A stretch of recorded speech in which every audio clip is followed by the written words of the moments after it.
Well, hello, Katrina Scullion, and welcome to the Mary-Jess Meets podcast. How are you doing? I'm delighted to be here. Thanks so much for asking me to be a part of this. I'm thrilled.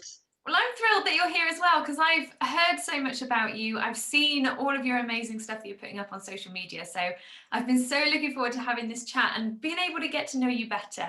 So I think what we will probably need to do is start from the very beginning. It's a very good um, place to start. Well, exactly, which is where I tend to start with most of my guests, just so we can find out a little bit more about why music, you were so drawn to music, why it's in your soul, how you discovered it, and how you got into it.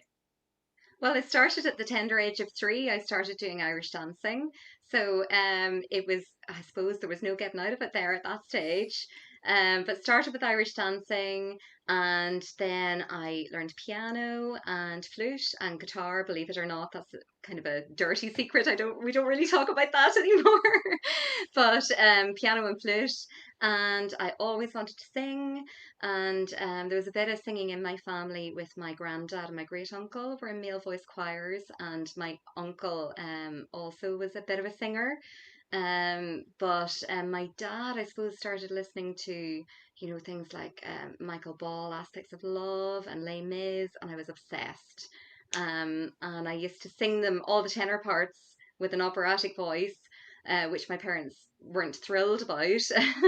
But that was the start of it for me. I just always wanted to be a singer. So I pursued it then when I came down to Dublin, because I'm from Northern Ireland originally. And the rest, as they say, is history. So I've been singing, I guess, well, I won't give away my age, but I've been singing for a while. I'd say over 20 years. That's amazing. Wow, it's starting so early as well with your Irish dancing and all the instruments. Do you still carry on with your instruments now? Yeah, I still teach. I teach piano. Well, beginners. I wouldn't call myself a pianist, but yeah, I still play the piano every day when I'm teaching, and I tend to break out the flute once in a while for weddings and things like that, but not as much as I would like to be playing it anymore. Does the So. Irish dancing come out at weddings as well, or? No, it definitely doesn't. No, I only did it from I was 3 till I was 12, so I'm afraid not anymore. No. It must I give you save a my feet great, for the high heels. yeah. It must give you a great sense of rhythm, though. Oh yeah, absolutely. When I did Irish dancing, it was back in the old days where the Irish dancing teacher used to follow you around the floor and do this to make sure that you were lifting your legs properly. So you certainly needed to make sure that you were you were dancing in rhythm, or else you'd find someone behind you going, "Come on now!" So yeah, absolutely, it was a good way of starting and getting used to the rhythms, particularly with Irish music and feeling the pulse and things. So yeah, it was a great start. Sounds a little bit scary, following you It around, might, yeah, it might smacking into might have your been legs when I again. was 6, but I think now thinking back, it was she was amazing, an amazing teacher, and like I say, a brilliant start in life. So yeah, it was a good thing to have done. Yeah. Wow, that does sound, it sounds really good. I just think the skill of Irish dancers with your rhythm, with the flexibility and everything that's involved is so much dedication. But it does sound like a great start with the rhythm point of view as well, going into singing, which is obviously where you find your happy place now, being a singer. So, what were the first types of music that you started singing? You mentioned that you sang it in a sort of opera-y voice, but did you sing pop songs as well, or was musical theatre and opera more what captured your imagination? Yeah, it was funny. It took me a long time to kind of find my proper voice. When I was singing in school in choirs, you wouldn't have heard me behind a paper bag at all. I had a tiny little light voice. So I would have sang musical theatre things, but I found myself drawn to the higher lines, and I loved opera. Um, but when I suppose my first kind of professional kind of work. I did kind of. I was in the chorus of an opera company, and they did musicals as well. They had a sister company, so I was in the chorus of that first of all. But then I joined Anúna in 2003. So that was my first foray into the professional end of things. Um, so I absolutely adore that music. It's just stunning. It really is. Yeah, I love it as well. All the harmonies, the close-knit harmonies are my favorite thing. The harmonies I love anyway, but Yeah, they are it's so gorgeous. beautiful. What was it like with Anúna? It was incredible. Oh my goodness. Talk about learning your craft. Um, I was one of the ones that Michael, the director of Anuna, used to point to me in rehearsal and say, okay, first soprano, first alto, second alto. And I knew all the lines and I just jump between the lines. So it was amazing for your ear. I suppose you learned about a stagecraft too, because trying to walk with a black velvet dress, a black cloak, and a candle with your hair all sprayed up in the dark. You certainly had to make sure you knew what you were about. Gosh, So yeah, it yeah, was great. health and safety there with hairspray all in your hair and a candle. I think now they have the fake candles, don't they? Most of the time, is because I'm of not health and sure. It's a while safety. since I've seen them live, but yeah, it was a bygone era, shall we say? Yeah, no, I have seen it in churches, so like irrelevant of Anúna now. The like lots of churches and cathedrals have swapped over to the fake candles, but you can understand why. I mean, they're such precious, amazing places with such history. We need to be able to protect them.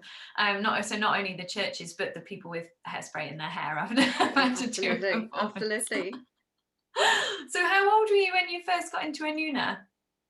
Oh, no, this is going to be giving away my age. Let me think about that now. I suppose 21. Yeah, 2003, 21. Yeah, and how did that opportunity come about then? People can do the maths.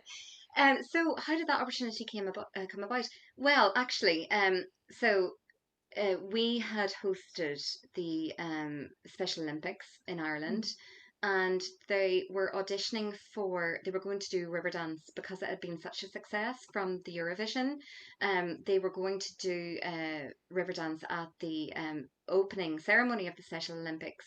So they had advertised looking for a soloist to do it.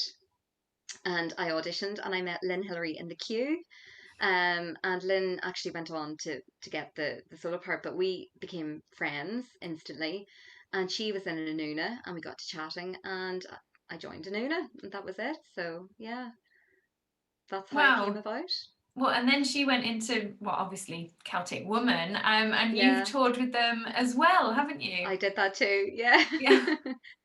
So Lynn has had a big influence, I guess, on my professional career actually, and we're still firm friends. It's great, but yeah, absolutely, that's how it all got started. So it was through meeting Lynn Hillary in the queue for an audition.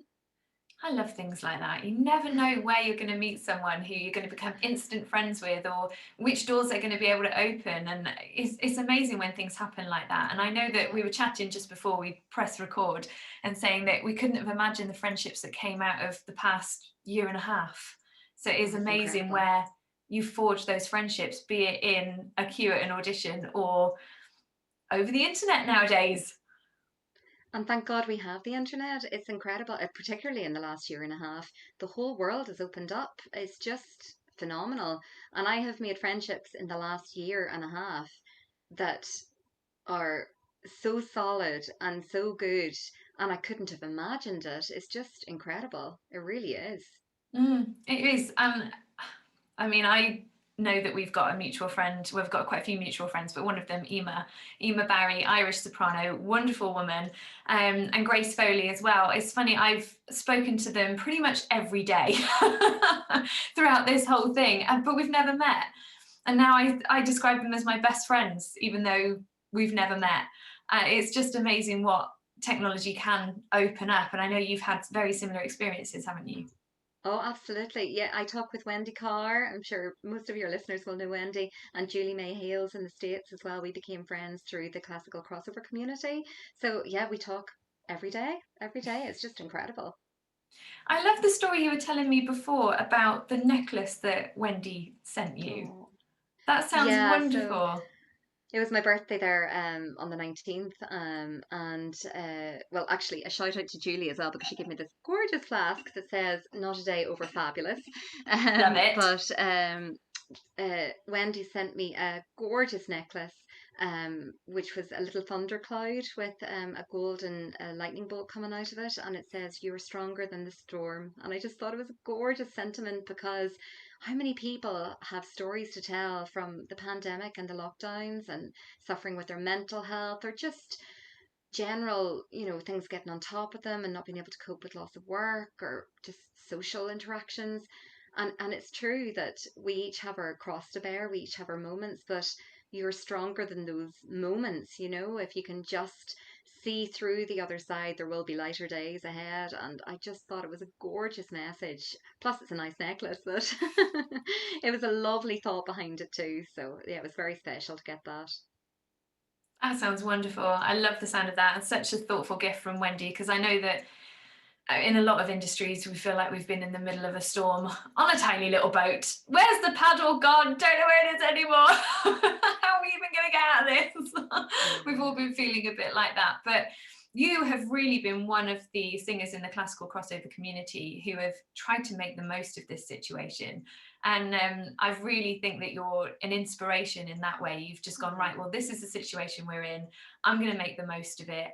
And one way in which you've been making the most of it is not only by taking part in the classical crossover Songbirds concerts, but also spreading joy with your style, with your wardrobe, with your love of vintage, which I share very much. Can you tell us more about that? Do you know, it's funny. I was very, very lucky throughout the pandemic, and I'm so grateful, because I have so many friends who haven't worked or have found it difficult to continue doing work. Their only outlet has been online. I'm so lucky insofar as I've had my teaching, so I still had a full teaching schedule, teaching singing and piano online. Um, and I also had my church work, so I'm a cantor, professional cantor in the beautiful church I got married in and my son got christened in, St Mary's, Haddington Road in Dublin. But I was still allowed to go in and sing every Sunday morning at Mass, and then it was broadcast on webcam. So that was my only real outlet to kind of dress up. And I'm not a jeans and a jumper kind of a person. I dress up always. It's always been my thing. So I have wardrobes full of beautiful clothes I've acquired across the years. And I thought, you know what? It's a privilege for me to stand on the altar and sing. And those people at home, you know, they are tuning into Mass. And I thought it would be good for me and my mental health to do it. But also, I thought it'd be nice for the people at home too, to feel like I've made an effort on their behalf. So it started out as really twofold, something for me myself, but also to justify my heaving wardrobes to my husband. So I started doing my little hashtag Sunday style, and I would put it up on social media every week. And I never kind of really thought more than, this is my little outlet and my way of expressing myself. But then I started getting messages from people saying that they were looking forward to seeing what I was wearing each week. Or I got a private message from someone who said that she'd been really struggling and that it brought her so much joy to see what I was wearing. And honestly, I was speechless. I was blown away. And I thought, if that is something, that one little thing that I do that puts a smile on someone else's face, I'm so privileged to be able to do it. So plus it justifies my many outfits in the wardrobe. So it's great. Win-win. Oh, it definitely is a win-win. I know that for me, dressing up in my clothes that I've acquired, especially the vintage ones now, because that's where my heart lies, it does make you feel special when you've got something a bit special on. And it has been a way of lifting my spirits as well. But I know you tagged me in a post on Facebook about vintage. I wanted to ask you more about that. Like, where does your love of vintage clothing come from? I am obsessed with, you know, to me, the biggest compliment that I've ever received is when someone referred to me as a lady, because I just love everything that encompasses. For me, if someone calls me a lady, it means that, I have good manners and I conduct myself in a certain way. And, and it harkens back to the likes of Grace Kelly or to Audrey Hepburn. And I adore that. So for me, my love of vintage comes from being able to dress like that, and you know, to encompass those values and everything that comes with it. You know, it's not to say that, you know, I expect, you know, a man to hold the door for me and to my place is in the kitchen. It's not that. Absolutely not. But in terms of the style and the manner in which, you know, women from that era used to conduct themselves, I guess from that perspective, that's what draws me to it. I just think it's actually a powerful thing as well, you know, in this day and age when everything's so highly politicized and people have certain, you know, ideas of the way people should act and things like that, it allows me to take control over myself and the way I conduct myself, and I'm just very drawn to it. So that's where my love of vintage comes in, because apart from it suiting my figure, um it's I just adore the style and I adore the sentiment behind it. Mm. When you're talking about the style, I'm kind of imagining Audrey Hepburn kind of Yeah, I style, would say you I'm know, with more on the the, Grace Kelly kind of spectrum, because I think I would have more of Grace Kelly's um silhouette than yeah. Audrey Hepburn. But yeah, it's funny, when I did my final master's recital Mm. in 2014, I got a dress made, and I took a picture of a dress that Grace Kelly had made to the dressmakers and said, I want something similar to this. For me, she is just that's the ultimate style icon as far as I'm concerned. Yeah. Wow. I know what you're saying about that. There is, when I've got a dress that I love, that's a really beautifully made, handcrafted vintage dress that I've found, it really does make you feel like a lady wearing a Mm. dress like that. I do know what you mean. And I think partly my love of vintage when it comes to their dresses is the fact that they are made so beautifully and they do use the most wonderful materials. Nowadays with fast fashion, they just want to make it cheap, get it out there, sell it as quickly as they can, and then the next thing's on the way, on the rails. It's very much a throwaway culture, which is something that I very much want to steer away from because it's not beneficial to anyone. So the fact that vintage clothes were actually made to last means that they just feel so much more luxurious than the fast fashion stuff that's available now.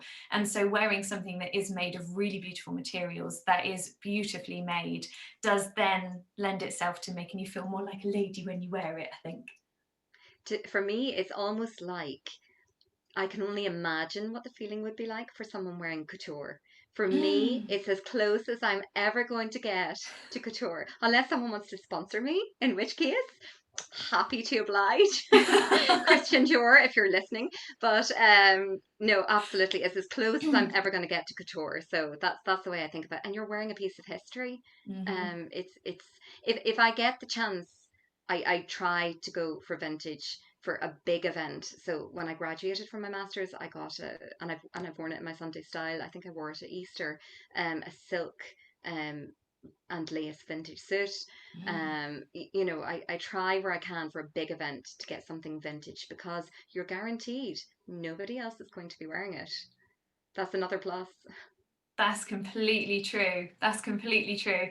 And I love now, especially with vintage stuff, is it kind of feels a bit guilt-free when you buy it.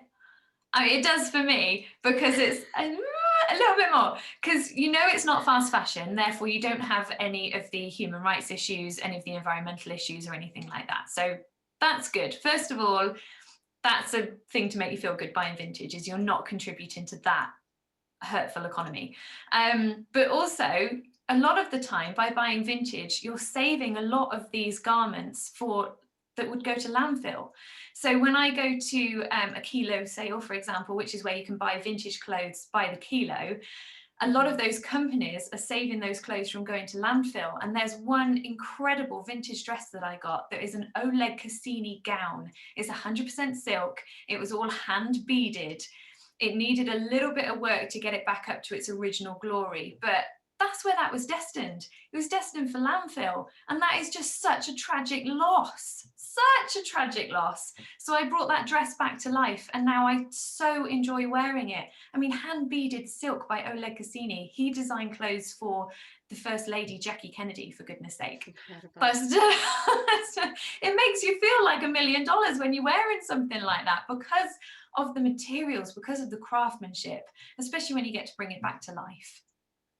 Absolutely. The only area of it that I struggle with is, for example, I have my great aunt's fur coat was given to me, and it's been sitting in a wardrobe with a black bag over it, and I'm really struggling with it because I would love to wear it, but I really struggle with it because of, the fur trade and everything else. But one part of me thinks, okay, you shouldn't be wearing it because it's fur, but the other part of me is thinking, well, it's done, it's there, it's, what do you do? Is it does it go to waste? What do you do? So that aspect of it I struggle with, but everything else for me is win-win. You're being Yeah. sustainable. You have these beautiful garments. They were made to fit the female body. Just, yeah, there's nothing bad I can say about vintage apart from the fur aspect. I'm a little touchy on. I don't know what way to go on that. Do you know, I was thinking the exact, it's so funny you say that. I've got a fur shawl that was my grandmother's that I've inherited. She used to wear it when she used to sing solos in churches in like the winter time.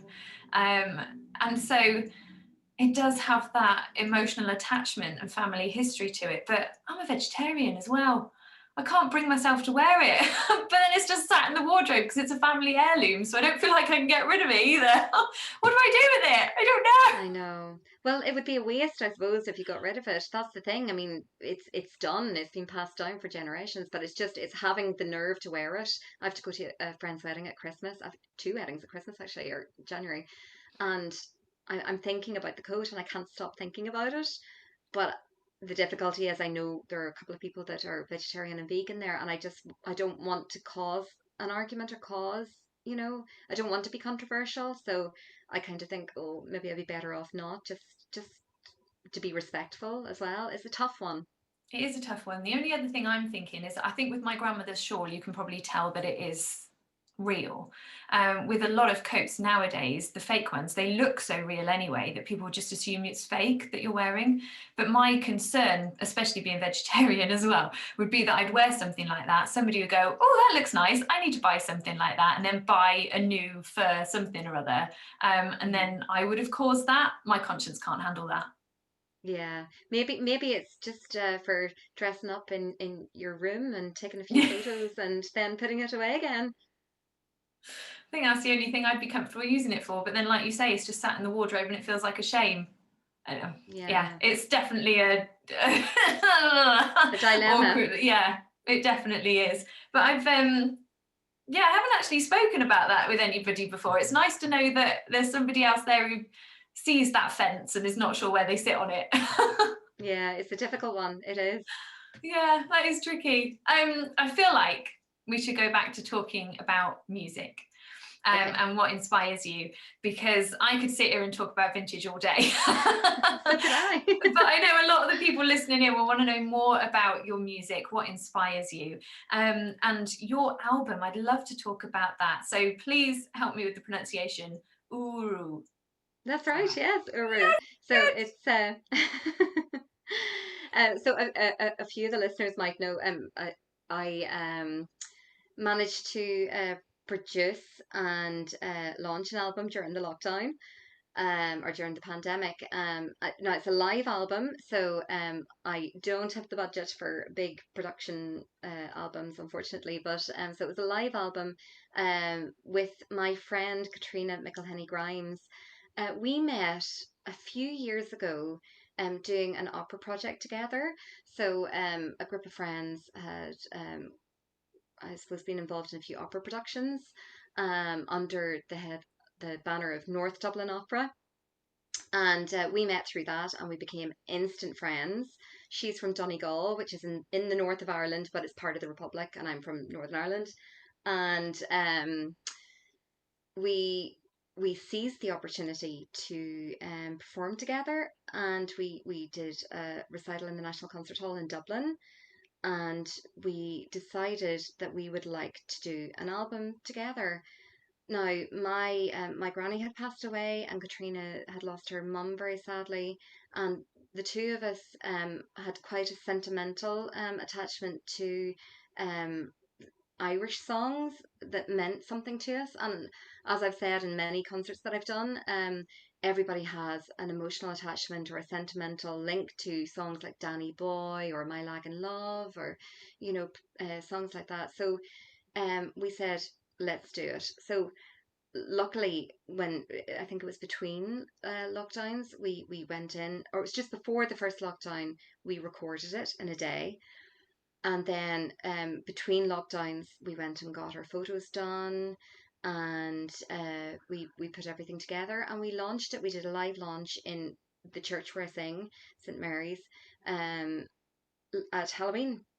And we came up with the concept of Uru, which means eclipse, and it's, I suppose, a collaboration of both our backgrounds in Irish music, and also a nod to our classical training. So that's what came about. So we were delighted with the response to it. It's been phenomenal. So you did all Irish covers in the album, did you, both of you together? They're classical settings of Irish songs. So I suppose you would call them art songs, Irish art songs. So My Lagan Love, Danny Boy, Mary from Dunlow, which is where Katrina's from, the town Dunlow, Yeah. um, Green Hills of Antrim, um, my mind, McGillamar, Irish song, Mm. Shularoon, and people who follow the likes of Anúna and Celtic Woman would probably recognise a couple of pieces, but it's very much, I suppose, a classical take on those Irish songs, with some of our own arrangements. So yeah, it's a nod Oh, to both wonderful. aspects of our background, Irish and classical. That's lovely. Sounds like such a great mix. Were you tempted at all to write your own songs for it? Have you ever been tempted to pen your own? You know, it's a funny thing, and I know, to go back to Emer, I know Emer is exploring kind of writing her own music at the moment. Yeah. When I was very small, I wouldn't have had the greatest collection of friends, so I used to kind of go off, and this sounds very sad, but I used to kind of go off and sing to myself and kind of hum and make up songs and things like that. Oh, this sounds Um, cute. cute. Let's go with cute. Yeah, it does. So yeah, when I was younger, I used to kind of make up songs and hum away to myself, but now not so much. It's funny, I'm not drawn so much to make up my own music. I'm more drawn to interpreting existing music. Um, I have a great love of performing recitals. Actually, I would consider myself a recitalist. I adore putting together programs, but making a story out of them, or coming up with a concept for a concert that tells the story. So, from that perspective, I'll put my stamp on it, and design my own storyboard, so to speak, or But in terms of writing music, not so much. I'm not. Maybe later I will reinvestigate that, but as it stands right now, it would be more along the arrangement side of things, and Yeah. making up concepts for concerts. I love doing that and piecing together recitals. Yeah. Well, there's still so much creativity you can have with interpreting a current piece, a piece that's already out there in your own style, isn't there? Or making it fit into a dialogue or a story. Mm. I was uh, so privileged to be a part of a recent concert with Julie in Classical Crossover Community. So it was myself, Yolanda Nell, she goes as Lady of the Shallows, Wendy and Wendy Carr and myself were all part of the creative team, and I come up with a concept of origins, because I think it's important that we speak musically as to where we're from. So the concept involved us singing a song from our country, be it in our native language, or something that spoke to our heritage, and then a song that reflected who we are kind of intrinsically as a performer, or what our niche is. So um, I like things that tell a story and give people an insight to who we are artistically, because we don't often get opportunities to to to do that, you know. We often have to give the people what they want to hear, which is wonderful, and that's what makes us successful performers.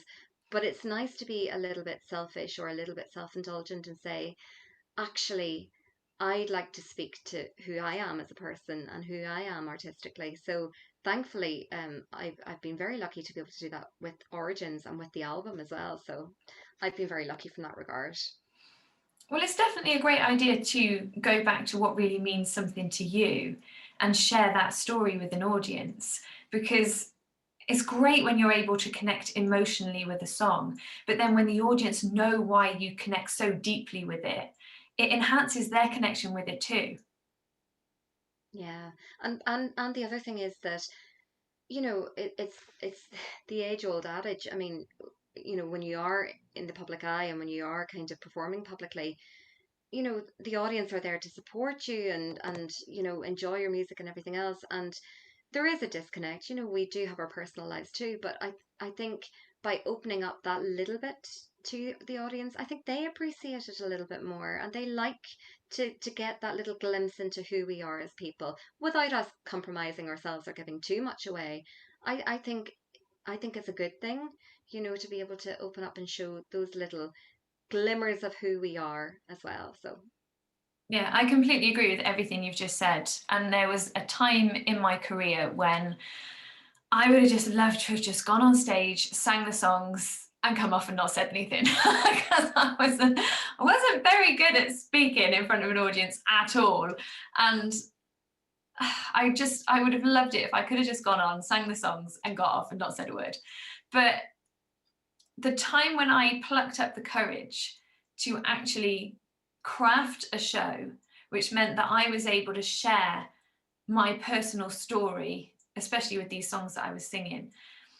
When I plucked up that courage to craft the show in that way, it was very intimidating going on stage and being so vulnerable with the audience, because you're talking to a sea of strangers. Like, they don't know you from from Adam, and yet you're telling them things that are actually really personal, really vulnerable, and really quite intimate things that you probably would only really discuss with your mates. And that's how it felt at the time, especially because music does connect so deeply with us a lot of the time. But I made that decision to try and be brave and to go onto the stage and share things that I hadn't shared before. And I will remember that concert for the rest of my life, because it was a complete game changer for me. I realized as soon as I plucked up the courage to tell my stories behind the songs and be vulnerable with an audience, I wasn't being vulnerable with a sea of strangers, because by the time they came out of that concert hall, we were really good friends. yeah, Really good friends. They knew about my childhood growing up. They knew about how different songs had changed my life completely growing up. Like, I described Time to Say Goodbye as a song that changed my life, because that's the one that I auditioned and won the Chinese X Factor with. And so I would sing that song in concert sometimes, but not tell that story. But really, once I'd got that confidence up to not only talk to people when I was on the stage, but to share that story and tell them how songs can change your life and how music can change your life and how that song did really definitely change my life forever. That connection that I got with the audience, I craved it from then on, because it felt like I was able to use my stories in music to inspire them to create their own stories, and to also create a really deep bond with that audience. And since then, I've had so many more people contact me afterwards to see what I'm up to next. They want to stay in touch. And it's because in that 45-minute show or however long it is, you've built a really strong connection because you've been vulnerable. So yeah. even though it's scary, that connection that I've made with people through being open and through being vulnerable has been one that is so worth the scariness of actually opening up in the first place. So it's And that mutually was scary. beneficial. Yeah, it's mutually beneficial because it enriches you as a performer. I have the Mm. opposite problem to you, and I always did. I could never shut up. So I don't have the nerve. I don't have the nerves with the speaking aspect. And in fact, I don't tend to script. Even in recitals, even in the concert hall, I would have my bullet point for, I would know my order and a couple of bullet points, and I would tend to talk around it. So I don't have that problem. I'm quite happy to speak. Um, but the vulnerability is the same. You know, you're still sharing something with them, and I think they really appreciate that as an audience, and it enriches you as a performer. You know, I've experienced it as a teacher as well when I'm teaching the kids how to sing, and they're preparing programs for exams and school exams and music exams, and they might sing something in English or in another language. And I always tell them to have a story, if they're too young to have an emotional connection with something, if they can't identify with a feeling like being in love, you know, if they can't identify with that, I ask them to think of a story about something that they can identify with, something that means something to them, and to think about that and tell that story when they're singing, because then you're not performing, you're singing from your soul, and you're telling a story, and you're you know, you're relaying that emotion through song, and that's so important. Because as an audience member, you know, how often have we been um to see a performance of something, but it's emotionless, and you're kind of almost thinking, oh, that's perfectly, you know, wonderful, and technically that's incredible, but there's no spark, there's no connection. And I think for us, particularly as singers, because as a singer you bare your soul, as I say to Mm. my adult students, you know, you're so much more vulnerable as a singer, because you know, if you play a note on the piano, if you play a note on the violin, it's not to say that it's generic sounding. We all have different timbres we can produce, and you know, with vibrato and with touch and things like that, but your voice is uniquely yours. So, you know, on one level you can stand up and sing something and be thinking about what it means to you, but on another level, if the audience know what that means to you and know that story, that hits them on a different level. They're then cheering you on, or willing you to, you know, be the best performer that you can be, and it opens something in you as well. It allows you to be open and allows you to feel those emotions, and it's very therapeutic as a performer to be able to do that. um but yeah, it's a wonderful thing to be able to do, to stand up and share something with a group of people and feel that they're supporting you along the way. You know, it's very special. Yeah, it definitely is. Well, I shared one of my stories in a nutshell with you there about Time to Say Goodbye. I'm wondering if you've got one linked to a song that you'd be willing to share with us. What are some of the Oh stories that you gosh. share on stage? Oh my goodness. I mean, I suppose yeah, I mean, I do have a couple of pieces that they just get me every time, and a lot of them would be, I'm very sentimental about my family, and I suppose, you know, I did grow up in Northern Ireland, and I lost an uncle during the Troubles, and this is the uncle that sang.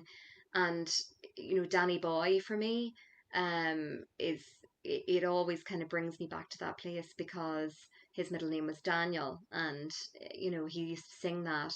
Or I'll Walk with God was a piece that my granddad and my great uncle sang in the male voice choir they were in. So whenever I sing that, I think about them. I know it sounds very morose and very sad, but it's not sad. It's sentimental, and it's, I consider it a privilege to have a piece that sparks that memory in me. You know, and my granny that passed away 3 years ago, we were so close, and she always wanted me to record an album. So that's what sparked us, you know, in discussion with Katrina, recording the album. But like that, Danny Boy makes me think about my family, and her name was Nora. So when I sing Nora, it makes me think of her. So yeah, there's pieces like that would be very, I'd be very sentimental about.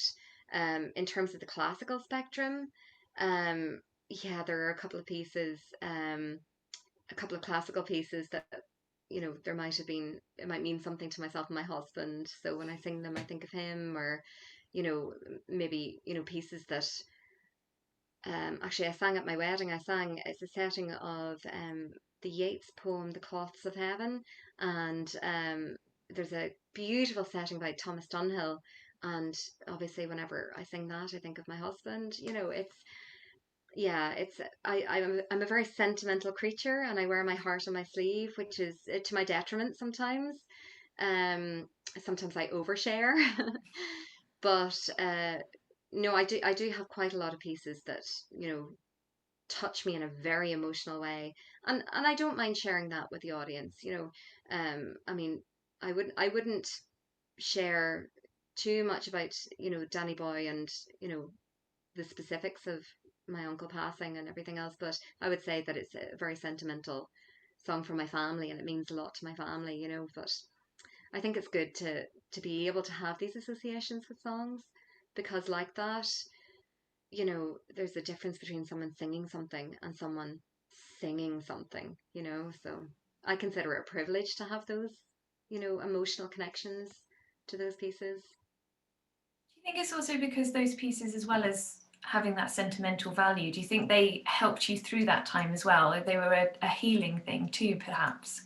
Yeah, I mean, I'm sure everybody has a piece that they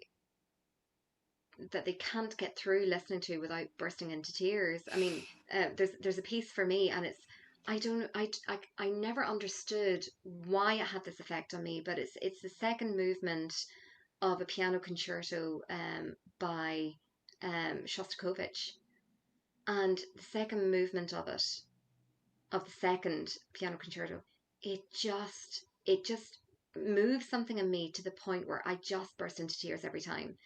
And it was a friend in first year in college who just introduced me to it. And for no other reason than it just stirs something in me I just can't get through without, bursting into tears. And I mean, it's not something I would play. I wouldn't be that good a pianist, and I certainly wouldn't be performing. But it just, every time it gets me. Every time. It's incredible. The Wow. emotional effect of music is just incredible. That and Mm. the second movement of the Mozart flute and harp. And I walked down the aisle to that. But Ah, yeah, yeah. oh wow. I feel like you're going to have to send me these links so I can put them in the description. Oh, I will. I will. Because I will. I feel if they move you so much, I'd love to be able to link them so that people can listen. That would be great. So Yeah. you'll have to send me those. Um, so I do have some more questions for you, but these are not ones that I have come up with. So a few of my lovely listeners probably know already, I have a club. It's called the Mary-Jess Club, and it's very much like Patreon. It's a monthly subscription club. And I have wonderful, wonderful people in the club. We've built up such a great community, and I've asked them, told them that we were going to be chatting. I've asked them, is there anything that you would like me to ask? So I've got a few questions from Mary-Jess Club members. Are you happy for me to fire away with these questions? Absolutely. Okay, great. I feel I should also say as well, if anybody's interested in being able to ask questions to my guests on the Mary-Jess Meets podcast, then in the description, we've got information as to how to join the Mary-Jess Club. So I'm going to fire away with the questions. Are you ready? Go for it. Okay.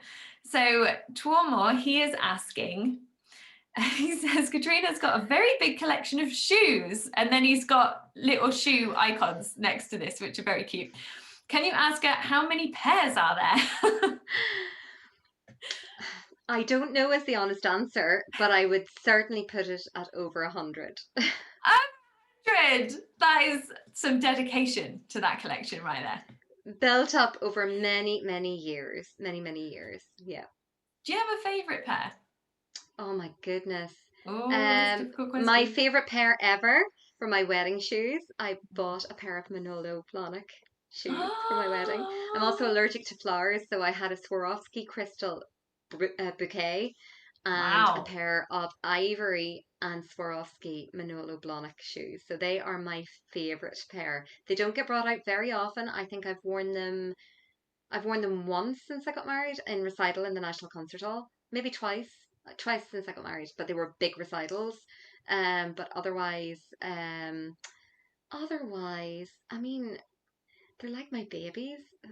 If my son listens back to this, he's only 2, but if he listens back to this, don't worry, Ben, Mama loves you. But no, I love my shoes, and I love accessorizing. So there's a big collection of them, and I know every single one of them, and I picture which outfit I'm going to wear and how I'm going to accessorize. I know exactly where they are. Sounds hard to imagine, but it's true. But over 100. Wow. That though your wedding shoes sound incredible. I've got one pair that I've never worn out anywhere. They're my TV shoes. And that's partly because I can't walk in them. So they're all right if you walk to the sofa, sit down, and then put them on. That's fine. That's all you need. That's all you need. So they stay in the box because they're rather lovely. They're actually a yellow suedette. But I'm known for a lot of the time for my bright colours. Not today so much, but I've still got the Chinese theme going on though, and that's important to It's me. beautiful. I was admiring it beforehand. It's stunning. I'm So, going with the Irish kind of feel with the moss green. So yeah, I love it. And your necklace there is gorgeous as well. I've been admiring it as we've been chatting. it is Yeah, only that's costume. I lovely. do love my jewelry, but it is only costume. But it was to detract attention from the lovely au naturel hair because I took my son swimming this morning. So the bit of bling was to keep the the focus there. Do you know what? We can't inspect it on a podcast. You could have gone, yes, it's all real, darling. And we would have been like, whoa, Totally real. lovely. Totally real. All diamonds. Brilliant. Okay, so we've got a few more questions from the Mary-Jess Club. So Santo has got a couple of questions here. He says, what type of exercising does Katrina do to keep in shape other than keeping up with Ben? Well, Ben provides a lot of the exercise, but no, I do go to the gym. Um, I did running for a while. I After I got married, I did a half marathon. I've been slow to kind of get the running back in gear. I must admit, I've done nothing Half close to that marathon. since. Oh, you brave But lady. only You did it once. brave. Only did it Oh. once, and it was the world's slowest time. But no, I do go to the gym. I'm actually going to a spin class tonight. And I eat pretty healthy. I keep in line with certain calories. I drink loads of water, very important, especially with teaching online and everything else. So generally, I'm quite healthy with what I eat, and I do go to the gym, lots of cardio, bit of weights, and running around after Ben certainly helps. I'm sure it does. Having a 2-year-old. Yeah, with Ben being 2 years old, I'm sure he's a good exercise there. Keeps me on my toes. Yeah. So we've spoken about your musical background a little bit there. So Santo was asking about that as well, but hopefully he feels like that question has been answered. Do you have a favourite aria or opera? It's funny now because I suppose it wouldn't be what people would think. I have a real soft spot for the magic flute, and I have sung First Lady in it, which was incredible. So I love the magic flute because I feel that it makes opera more accessible to people. But a real guilty pleasure, I love singing Puccini. Mm. I absolutely adore singing Puccini, and I adore Song to the Moon. Dvorak. Mniezicku na niebie if you want to check. That was um, impressive. says the girl who speaks Chinese or Mandarin. I adore singing in other languages, so anything that lets me flex my language muscles. But I adore singing Puccini. Visitarte. Mm. Yeah, anything like that is stunning. I adore singing Puccini. Yeah, I'm with you there. Absolutely amazing, amazing melodic lines Puccini has. So we have one last question from the Mary-Jess Club. It's quite a good one. How many outfits do you have, and will you ever run out of new outfits to wear to church? Again, I couldn't tell you how many outfits I have. I was thinking about this actually the other day because I thought we are going to be getting to the point where I start to replicate things because I've been doing this for a year and a bit, I guess. I have enough that I can mix and match and change up. So I'm sure I will run out of outfits at some stage, but at the minute I'm not close to running out. So I'm not sure how many outfits I have. I couldn't tell you honestly, but I don't smoke and I don't drink, so that's my justification. Good for you. And you know, when you start running out, you're just gonna have to buy another one. I mean, what a shame. But you're Absolutely. I can inspiring people sell, on the recycle. Oh, exactly. And you're inspiring people all over the world with your outfits. So, you know, you're doing good. But just That's what I'll say to my husband when he sees my credit card bill. No, I'm joking. No, I pay my own bills. I'm joking. I'm joking, and I don't have a credit card. But no, I've given so many clothes across the years away to friends, and I've started selling clothes on Marketplace. There's wonderful resources online, and I buy things secondhand. So I try to avoid buying new things if I can. I did treat myself for my birthday to a beautiful lemon cashmere cardigan from Ooh. LK Bennett, which was featured in last week's Sunday Style.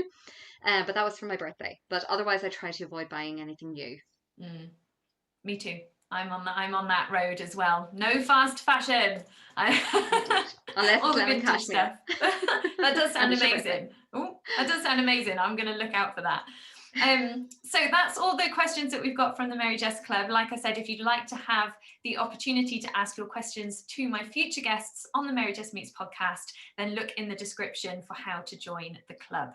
So I feel like my last question to you should be, what have you got next? What is in the pipeline? What is coming up? So I suppose I have a couple of very eclectic things coming up. Like I said before, I was very, very lucky to be so busy during the various lockdowns with the full teaching schedule. I have a harpist friend, I have many harpist friends, but one in particular who is finishing up her PhD in harp performance. And I'm going to be recording a couple of songs with her. From a historical perspective, there were songs that or a composer that she had come across that she's writing about for a PhD. So I'm going to record those with her as part of her PhD, and hopefully do a recital of that later on. I'm hoping to do some more recitals with my good friend Katrina, and we have a few plans in the making, and perhaps even some recitals abroad. Watch this space. Um, but the big thing that I'm planning Ooh. is I am planning to do a Christmas album Woo! with harp um, called A Celtic Christmas. So watch this space for news about that. It will be a live album again, but I'm very much looking forward to recording that and hoping to have it out by Christmas. So all the people listening can buy a copy if they like. Yes, we must encourage people to buy copies of your album because it's going to be amazing and they'll regret it if they don't. And Thank you very much. especially with it being a live album as well. I love live albums. My last album that I released was a live album, and it felt so strange to be releasing it during lockdown when we couldn't go and do concerts, but it's actually the perfect time because we were able to bring, I mean, you released a live album during the lockdowns as well. We were able to bring that live in concert experience to people when we couldn't actually do it in person. And actually, it was the most perfect time to release a live album because you could bring that to people in the safety and comfort of their own homes. And there's just such a wonderful electric feeling that you get from listening to a live album. It really does make you feel like you're there in a space experiencing something. And I love that about live albums. Yeah, absolutely. I mean, ultimately, we are live performers. That's what we thrive on. We thrive on Yeah. having the audience there. So to do a live album, it gives that feeling, that anticipation of the live performance. But I like to think it does anyway. Mm. Yeah. So watch this space. I think so too. Well, if people want to find out more about you, where can we follow you? Where's the best place to find out more about your upcoming projects? So you can follow me on Facebook, Katrina Scullion Soprano. You can have a look at my website, katrinascullionsoprano.com. I'm on YouTube. If you just look for Katrina Scullion Soprano, my channel will come up. I'm also on Instagram.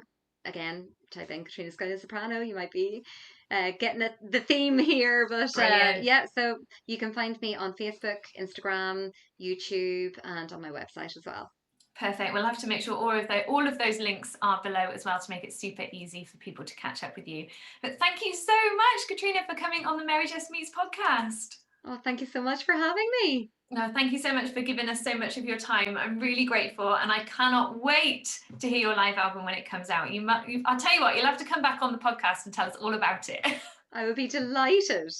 Amazing. Well, thank you so much, Katrina. Thank you so much for joining us, and I look forward to chatting to you again soon. Thank Thank you. you. Bye. Bye.